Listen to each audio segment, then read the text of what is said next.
Hello, നമ്മളിപ്പോൾ കാഗിളിൻ്റെ 5 day കോഴ്സിൻ്റെ third ഡേയിൽ സെക്കൻഡ് എക്സസൈസ് നമ്മൾ ചെയ്യാൻ പോകുന്നത്.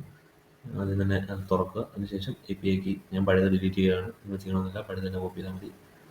എങ്ങനെ ഉണ്ടാക്കുന്നത് കാണിക്കാൻ വേണ്ടിയിട്ടാണ്. കോപ്പി ചെയ്യാൻ അടിച്ചു കൊടുക്കുക. പുതിയൊരു ക്രിയേറ്റ് API ജനറേറ്റ് ചെയ്ത് കൊടുക്കുക. ഇതിന് പേര് കൊടുക്കുക. പ്രൊജക്റ്റ് ഏതായാലും സെലക്ട് ചെയ്യുക. ക്രിയേറ്റ് ഒക്കെ ഡിലീറ്റ് ജനറേറ്റർ ഉണ്ടാവും. കോപ്പി ചെയ്യുക. അതിനുശേഷം പഴയ വരിക, ആഡ് ഓൺസ് എടുക്കുക. പഴയത് ഞാൻ ഡിലീറ്റ് ചെയ്യുകയാണ്, ചെയ്യണമെന്നില്ല. ആഡ് സീക്രറ്റ് API കീ അവിടെ കൊടുക്കുക. അതിനുശേഷം ഗൂഗിൾ API കീ എന്നുള്ള പേര് നൽകുക. അത് കറക്റ്റായിട്ട് നൽകിയെങ്കിൽ സ്വിച്ച് ആവത്തില്ല, ഒന്നും റൺ ആവില്ല, ഫുൾ എററായിരിക്കും. അതിനുശേഷം ഒതന്റിക്കേറ്റ് ചെയ്യുക. സമയമെടുക്കും, വെയിറ്റ് ചെയ്യുക. സക്സസ് എന്ന ഔട്ട്പുട്ട് കാണിക്കും. ഓക്കെ. അതിനുശേഷം ADK കമ്പോണൻസ് ഇമ്പോർട്ട് ചെയ്യുക. വെയിറ്റ് ചെയ്യുക, ഇമ്പോർട്ട് ആകാൻ കുറച്ച് ടൈം എടുക്കും. ഓക്കെ, അത് ഇമ്പോർട്ടായി. അതിനുശേഷം ഹെൽപ്പ് ഫംഗ്ഷൻ ഡിഫൈൻ ചെയ്യുക. അതിനുശേഷം റിട്രൈ ഓപ്ഷൻസ് ഡിഫൈൻ ചെയ്യുക. ഓക്കെ. ഇനി അടുത്തത് സെഷൻ മെമ്മറി സർവീസ് ഒക്കെ ഡിസൈൻ ചെയ്യുക. Add memory to agent. നമ്മളിപ്പോൾ ഡേറ്റയൊക്കെ സ്റ്റോർ ചെയ്യാൻ വേണ്ടിയിട്ട് ഒരു മെമ്മറി ഏജൻറ്റിന് കൊടുക്കുകയാണ്. ഓക്കെ ഓക്കെ റൺ ചെയ്തു. ഇനിയിപ്പോൾ നമ്മൾ ഏജൻറ്റിന് ഒരു കാര്യങ്ങൾ പറഞ്ഞു കൊടുക്കുക. എൻ്റെ ഫേവറേറ്റ് കളർ ബ്ലൂ. ഓക്കെ, ഞാനിതിപ്പോൾ 3-4 കളർ ആഡ് ചെയ്യാം. റെഡ് ആഡ് ചെയ്തു, റൺ കൊടുത്തു. ഇതെല്ലാം സേവ് ആവുന്നുണ്ടാവും. ഓക്കെ, ഡേറ്റാബേസിൽ ഇതെല്ലാം സേവ് ആവും.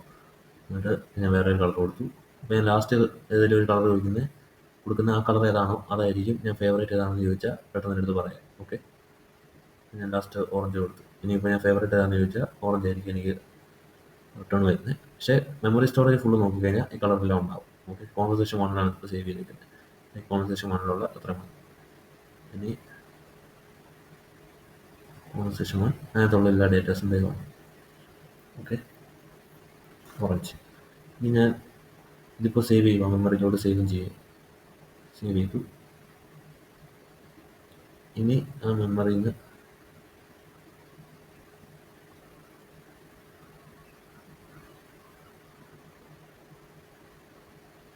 ലോഡ് മെമ്മറി ടൂൾ, അതായത് പഴയ മെമ്മറി എടുക്കാൻ വേണ്ടിയിട്ടുള്ള ചെയ്തു. ഇപ്പോൾ ഫേവറേറ്റ് കളർ ആയിരുന്നു ലാസ്റ്റ് ഞാൻ കൊടുത്തത് ഓറഞ്ച്.